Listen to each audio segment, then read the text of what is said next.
इस संपूर्ण सृष्टि की रचना करने वाले ब्रह्मदेव को एक बार ख्याल आया कि उनके अंदर क्रोध, लालच, मोह, काम, वासना जैसी अनेकों नकारात्मक शक्तियों ने अपना डेरा जमा लिया है।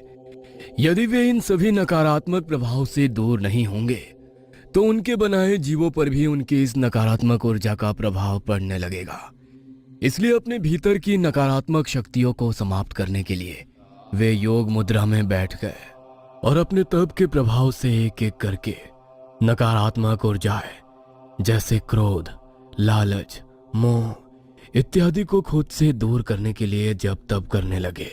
उनके योग के प्रभाव से एक एक करके सभी नकारात्मक ऊर्जाएं, वासना, काम इत्यादि उनके रीढ़ से बाहर निकलने लगी। योग निद्रा की अवस्था में ब्रह्मा जी काफी लंबे समय तक लीन रहे और जब उन्हें अपने भीतर सकारात्मक ऊर्जा का एहसास होने लगा तब आनंदित अवस्था में उन्होंने अपने नेत्र खोले तो देखा उनके सामने एक बेहद भयानक डरावना चीज खड़ा हुआ गुर्रा रहा है। वह जीव देखने में इतना भयानक था कि स्वयं ब्रह्मा जी भी उसकी ओर देख नहीं पा रहे थे। उसका रंग स्याह काला और त्वचा चिपचिपी दिखाई पड़ती थी। उसकी लाल रंग की लंबी जीभ थी और शरीर से भयंकर दुर्गंध आ रही थी। उसका शरीर और आकार इतना विभत्स्य था कि ब्रह्मा देव भी अधिक देर तक उसकी ओर देख नहीं सके। उस जीव को देख ब्रह्मा जी घृणा से भर उठे। कौन हो तुम और यहां क्या कर रहे हो? तुम्हारे जैसे विभत्स्य जीव के अस्तित्व की कोई आवश्यकता नहीं है। मुझे नहीं पहचान पा रहे हो ब्रह्मदेव? मैं आपके ही अंश से बना जीव हूं। आपने ही मेरी रचना की है। आप मुझे पहचानने से इनकार कैसे कर सकते हैं? क्योंकि मेरा अस्तित्व तो आपसे ही जुड़ा हुआ है ना।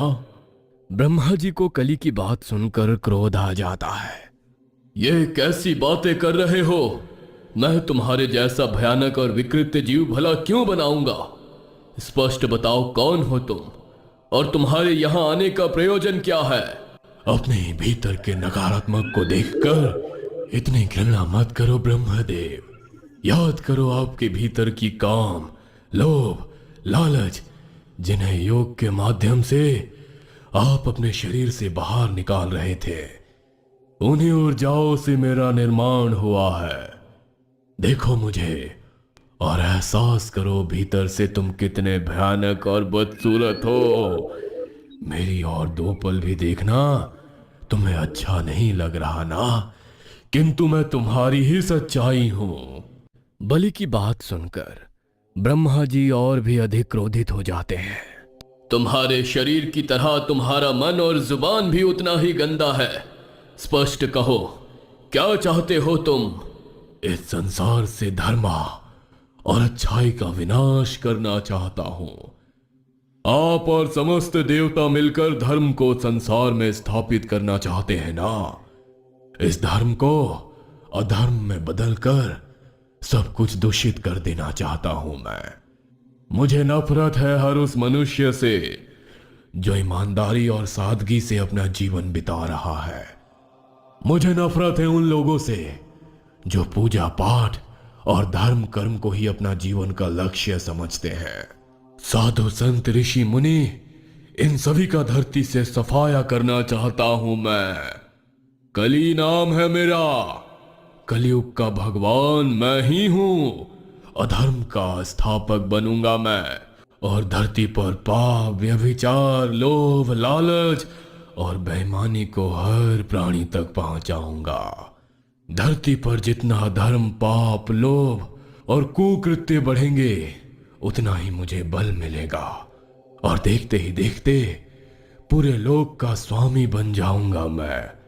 देवता सिर्फ देखते ही रह जाएंगे और संसार पर एक राक्षस का राज्य होगा। क्या कहा? मेरी बनाई सुंदर सृष्टि को अधर्म से कलंकित करोगे तुम? अधर्म का प्रचार करोगे? तेरा इतना दुस्साहस, मैं अभी तेरा नाश करता हूं। इतना कहकर ब्रह्मा जी ने कुछ पलों के लिए अपनी आंखें बंद की और अगले ही पल कालकूट विष का प्याला उनके हाथों में आ गया। इससे पहले कि कालकूट विष कली को स्पर्श कर पाता, कली वहां से भागकर क्षीर सागर में छिप जाता है। ब्रह्मा जी ने जब देखा कि कली पुरुष क्षीर सागर में जाकर छिप गया है तो उन्होंने कालकूट विष को क्षीर सागर में मिला दिया ताकि उस विष को पीकर कली को मृत्यु हो जाए। किंतु कली बड़ी चालाकी से इस विष से बच गया और वहीं सागर में छुपा रहा। दूसरी ओर देवताओं के महाराज इंद्र को स्वर्ग भ्रमण करते हुए दुर्वासा ऋषि दिखाई देते हैं। दुर्वासा ऋषि के पास उस समय एक पुष्पमाला थी। इंद्रदेव का अभिवादन करने के लिए उन्होंने वो माला इंद्र के गले में पहना दी। मैं स्वर्ग का महाराज देवराज इंद्र हूं और मेरे अभिवादन में दुर्वासा ऋषि ने दिया भी तो क्या, पुष्पों की ये तुच्छ सी माला। मुझे इस माला की कोई आवश्यकता नहीं। घमंड में चूर होकर इंद्रदेव ने वो माला अपने गले से निकालकर अपने हाथी ऐरावत को पहना देते हैं। जैसे ही इंद्रदेव वो माला ऐरावत के गले में डालते हैं, वो उस माला को अपने गले से निकालकर जमीन में गिरा देता है और अपने पैरों के नीचे कुचल देता है।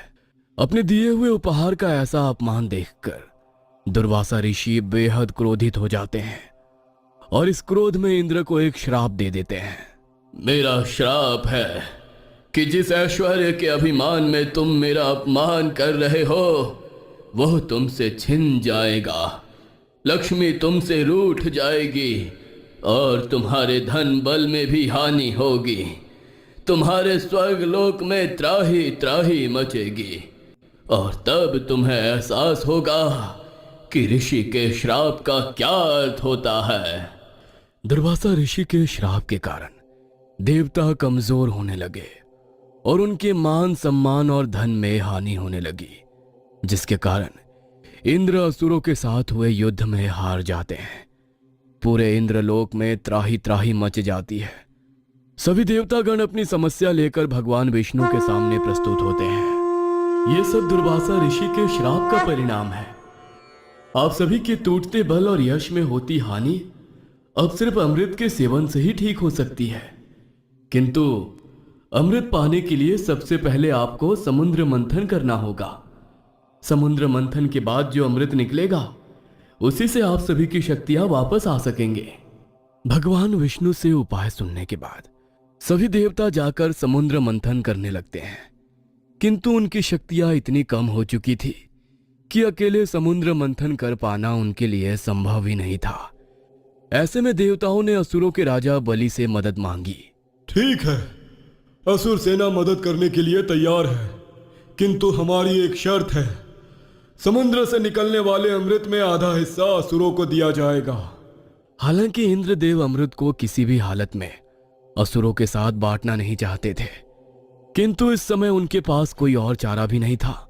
इसलिए ना चाहते हुए भी इंद्रदेव असुरों को अमृत का आधा हिस्सा देने के लिए तैयार हो जाते हैं। देवता और असुरों के बीच सहमति हो जाने के बाद समुद्र मंथन शुरू होता है। क्षीरसागर में ब्रह्मा जी से बचने के लिए छिपा हुआ राक्षस कली जब असुरों को समुद्र मंथन करते हुए देखता है तो वो भी आकर असुरों के साथ समुद्र मंथन में भाग ले लेता है। मंथन में अमृत से पहले भयानक तेज वाला विष निकलता है। उस विष का पान करना राक्षस या देवता किसी के भी वश में नहीं था, क्योंकि वह ब्रह्मा जी का कली के लिए छोड़ा गया कालाकुट विष था। इस विष की गंध और तेज से ही देवता और असुर मूर्छित होने लगे थे। समुद्र से निकले विष से जब हर और हाहाकार मचने लगा तो उस विष को पीने के लिए भगवान शंकर प्रकट हुए और उन्होंने विष को अपने कंठ में धारण कर लिया। विष को ग्रहण करते समय उस विष की एक बूंद राक्षस कली के ऊपर भी गिर गई, जिसके कारण उसका शरीर समाप्त हो गया। भगवान शिव के विष को धारण कर लेने के बाद मंथन एक बार फिर से शुरू हुआ, जिसके परिणाम स्वरूप समुद्र से अमृत निकला। उस अमृत के निकलते ही देवता और असुरों में छीना झपटी शुरू हो गई। चूंकि इंद्र ने अमृत का आधा हिस्सा असुरों को देने का वादा किया था, इसलिए असुर भी अमृत में अपना हिस्सा लेने की जिद पर अड़े हुए थे। असुरों को अमृत नहीं दिया जा सकता। यदि असुरों के पास अमृत की शक्तियां पहुंच गई तो तीनों लोकों में हाहाकार मच जाएगा और उन्हें रोकना असंभव हो जाएगा। हम अमृत असुर को देकर उन्हें अमरता का वरदान नहीं दे सकते। अमृत को असुरों से बचाने के लिए भगवान विष्णु ने एक चाल चली और वो एक मायावी मोहिनी स्त्री का रूप लेकर वहां पर प्रकट हो गए। अपने सामने एक मोहिनी सी स्त्री को देखकर असुरराज बलि उस पर मोहित हो गए। स्त्री के सम्मोहन में वो इस कदर बंध गए थे कि देवताओं के बाद अमृत पीने के लिए तैयार हो गए। देवता और असुर लाइन से अमृत पाने के लिए पंक्ति में बैठ जाते हैं। स्त्री बने हुए विष्णु जी बारी बारी से सभी को अमृत पिलाने लगते हैं और उसी क्षण छल से वो सारा अमृत देवताओं को पिलाकर खत्म कर देते हैं। जिस समय देवता और असुरों के बीच अमृत को लेकर छीना झपटी हो रही थी, उसी छीना झपटी में अमृत की कुछ बूंदें धरती पर गिरी, जिसमें से एक बूंद राक्षस कली के ऊपर भी गिर गई। अमृत के स्पर्श से विष के कारण निर्जीव हो चुका उसका शरीर वापस जीवित हो गया, किंतु वो अपने भौतिक रूप में नहीं आ सका। कली पुरुष जीवित तो अवश्य हो गया था, किंतु अभी उसकी शक्तियां बेहद कम थी। उसे अपना शरीर भी पूरी तरह से वापस नहीं मिल पाया था। इसलिए सतयुग, त्रेता युग और द्वापर युग में कली पृथ्वी के दुर्गम स्थानों पर जाकर छुपा रहा। द्वापर युग में जब भगवान श्री कृष्ण की मृत्यु हो गई, उसके बाद धरती पर कृष्ण जी के पोते राजा परीक्षित का राज तिलक हुआ। भगवान विष्णु के अवतार श्री कृष्ण के स्वर्ग लोक चले जाने के बाद कली पुरुष फिर से सामने आया और इस बार उसने राजा परीक्षित का मार्ग रोक लिया। कौन हो तुम और हमारा मार्ग रोकने का क्या अर्थ है? मैं कली हूं। युगों से धरती पर सही समय आने की प्रतीक्षा कर रहा हूं। आप इस समय हस्तिनापुर के स्वामी हैं। आप अपने राज्य में रहने के लिए मुझे आज्ञा दीजिए। कली का विभत्स स्वरूप देखकर राजा परीक्षित ने उसे अपने राज्य में प्रवेश करने के लिए मना कर दिया, किंतु कली अपने जिद पर अड़ा रहा और उसने राजा परीक्षित से कहा कि जब तक वह उसे अपने राज्य में आने की अनुमति नहीं देते, वह उनके मार्ग से नहीं हटेगा। कली पुरुष के बार बार हट करने पर राजा परीक्षित उसे वैश्यालयों, जुआ घर, मांस मदिरा की दुकानों और सोने के भंडार में रहने की जगह दे देते हैं। राजा परीक्षित की बात सुनकर कली बहुत खुश हुआ। राजा परीक्षित ने कली को अपने राज्य में आने की अनुमति तो दे दी थी, किंतु वो इस बात से अनजान थे कि उन्होंने कितनी बड़ी मुसीबत को दावत दे दी है। कली ने राजा परीक्षित के सोने के मुकुट में घुसकर अपनी जगह बना ली और धीरे धीरे राजा परीक्षित से गलत कार्य कराने लगा। राजा परीक्षित के साथ ही उनके दरबार में उपस्थित बाकी मंत्रीगण भी कली के प्रभाव में आकर गलत कार्य करने लगे और इस प्रकार कली ने द्वापर युग के बाद कलियुग की स्थापना की। तब से लेकर आज तक कली पुरुष धरती पर विराजमान है। वह अभी अपने भौतिक रूप में तो नहीं आया है, परंतु वो अपने शक्तियों से इंसान पर काबू पा सकता है और मनुष्यों को अधिक पाप और अधर्म करने के लिए प्रेरित कर सकता है। जितने भी पाप और गलत कार्य धरती पर बढ़ेंगे, कली पुरुष को उतनी ही शक्ति प्राप्त होगी। जब पाप अपने चरम सीमा पर पहुंच जाएंगे, उस समय कली भौतिक रूप में आ जाएगा और इंसानों पर राज करेगा। पाप के चरम होने और धरती पर एक असुर के राज करने पर भगवान विष्णु के स्वरूप कल्कि का धरती पर अवतरण होगा। कली के जन्म की यह कहानी